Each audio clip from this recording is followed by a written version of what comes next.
Who am I without someone else's approval? There are some questions that don't arrive loudly. They don't even knock on the door. They quietly sit beside us. One such question is this: who am I when nobody is clapping for me? Absolutely. I'm talking about borrowed identity. And as you guessed, it is again about Karna. Welcome to 21 Days, 21 Stories from the Mahabharata on Kaapi and Conversation with me, Meera here. Not when someone introduces me, not when someone praises me, not when someone chooses me. Who am I? I think this question is something that we are not born with, but we start acquiring it as we grow. That that one pat on the back by a teacher to my friend, but I don't receive it. It might have started even in the nursery. It went on. You finish your college. You are now in a tuxedo. You're wearing a wonderful attire. But then, still, beneath that, your skin, you're not your own skin because we are always craving for that identity.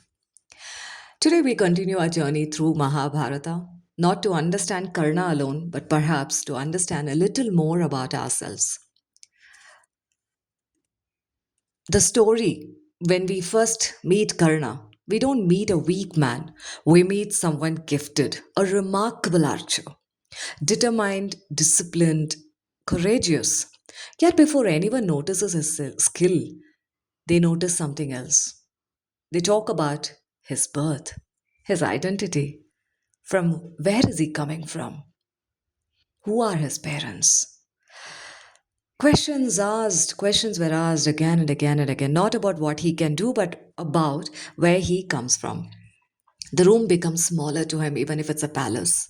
Not because Karna changes, but because people decide who he is before he speaks. Then something happens, one person stands beside him. Absolutely, it's Duryodhana. He gives Karna that honor which Karna was always looking for, a kingdom, a recognition, a place to stand for perhaps the first time someone says, I see you. Imagine how powerful that moment must have been. When you've spent years outside the circle, the first hand that reaches out can feel like home. And Karna never forgets it. That's why even today, we talk about when it's about friendship, we speak about Karna and Duryodhana.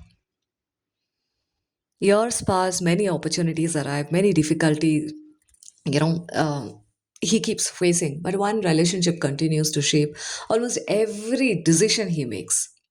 Not because Karna lacks intelligence, not because he lacks wisdom. Oh, come on, we know about Karna. Not because he cannot think, but because gratitude quietly becomes identity. Gratitude is important. We need to live with gratitude. But the question is, what Karna did? Somewhere I'm grateful slowly becomes I cannot be anyone else. Do you want me to repeat that? Here you go. Somewhere I am grateful. It slowly becomes I cannot be anyone else. Gratitude is, of course, beautiful. It reminds us that we didn't walk or we're not walking alone. But there's another question. Can gratitude become so large that we forget to ask what we truly believe? Imagine a young employee. Someone gave them their first opportunity. Years later, they have grown, they've learned, they've changed, but every decision is still based on one sentence. They believed in me, so I should stick on here. Even when something feels unfair, they remain silent. Not because they agree, but because they feel that they owe everything to the person who employed him or her. Or think of a student. A teacher encouraged them once.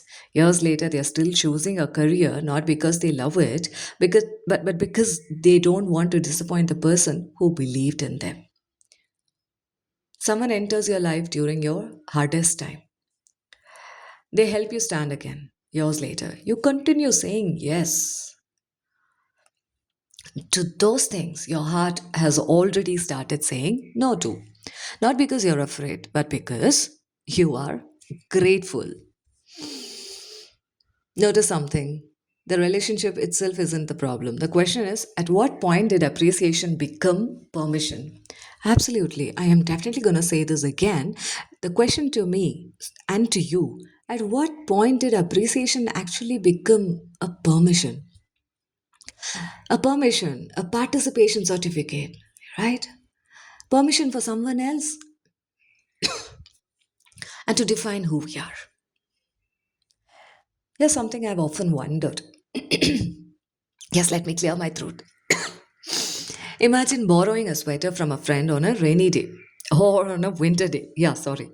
It keeps you warm, you're thankful, you return home safely, but what if years later you're still wearing the same borrowed sweater again and again and again and again and again, not because it's comfortable, but because you've forgotten you own your own clothes too. Yeah, you definitely have a gratitude for the sweater, but absolutely, you got it.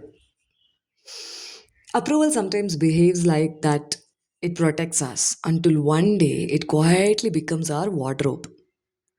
Karna's mirror. Imagine Karna standing in front of the mirror. Karna knew how to fight. The mirror is telling him. He knew how to give. He knew loyalty. He knew what is that generosity, perhaps, but the hardest battle wasn't outside him. It was if the person who accepted me, if he disappears, who am I then? Isn't only Karna, I mean, this question doesn't visit only Karna, it visits us also, many of us. Sometimes we introduce ourselves through other people I work with, I'm known by, I'm part of, I'm there. You'll ask me a question, then what else you want me to tell? God, figure that out. Nothing wrong with that, yeah? Relationship matter, communities matter, belonging matter, but if every sentence about who we are begins with someone else, have we paused long enough to finish one sentence about ourselves? A tiny observation. Have you ever noticed, children learning to walk? At first, they hold someone's finger. That finger gives confidence, balance, that security. But imagine if 20 years later, the same adult still refuses to walk without holding that adult. I'm sorry. Yeah, the finger wasn't the destination, it was the beginning. Perhaps approval is similar. It helps us stand, but life quietly hopes we'll eventually discover our own balance, just like when we learn cycling, right? So initially we keep our feet down, then we keep running, we have someone holding us from the back, then the person leaves us. Exactly. We need to have someone, or we need to build our strength in such a way when someone leaves, or when that balance is left and we build it on our own. We often think identity is something, people give us. Maybe not. Maybe identity is what remains after every label is generally, rather, just gently you remove it. Imagine for a moment your job disappears. I don't want that to happen though. Your title disappears, even this. Your social media disappears. Oh, I can relate to what it would be then. The applause disappears. It's heavy. The criticism disappears. That's something we always want, right? Even the expectation of others disappear. Don't you feel a big mountain has been removed from your back? What remains? Not what you own, not what you have achieved, just you. Could you still recognize yourself? You might tell me, Meera, what? What, Ra? You will tell all these things. But, bro, do you know? I need to run my family. I need to run my house. I need to run my own things. I need to buy things, that, this, that. Absolutely, bro. You gotta do all that. But you need to take care of yourself also. All of these, yeah, you doing it at the cost of others. I will not ask you. I'll leave it. Today's question isn't who approves of me. Perhaps it's what parts of me have I never introduced myself to? What parts of me have I never introduced myself to? The part that enjoys quiet, the part that creates, that part that questions, that part that forgives, the part that dreams, and the part that doesn't need permission. Yes, I'm talking about just a part within us. Maybe that person has been waiting patiently behind years of borrowed definitions and identity. Karna's story isn't simply about loyalty, it's about the quiet space between gratitude and identity. We can honor those who helped us, we can love them deeply, we can remain thankful without forgetting that our life still belongs to us. Perhaps belonging was never meant to mean becoming someone else's shadow.